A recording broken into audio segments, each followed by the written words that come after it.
ai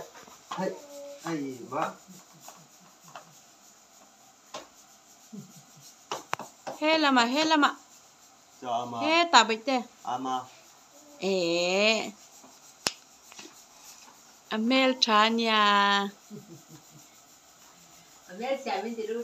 hey lâu hay rồi Emma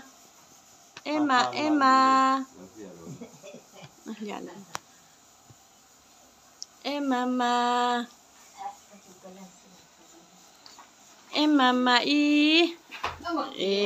Amel Chania cần đâu thế chứ vừa rồi con nói về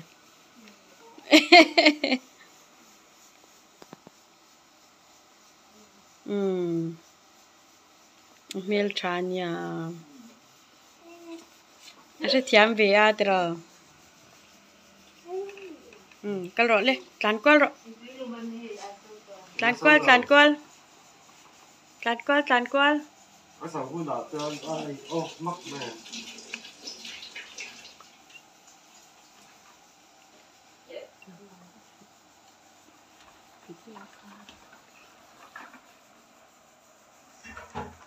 tràn qua thiam to nha hết tạo bịch thế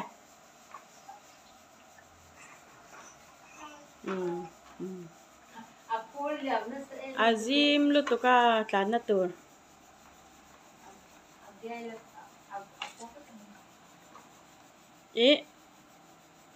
hạ Tommy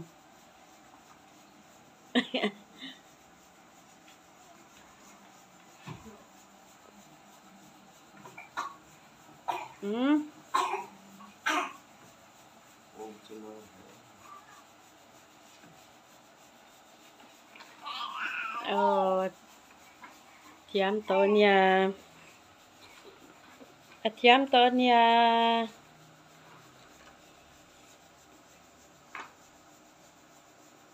tang lo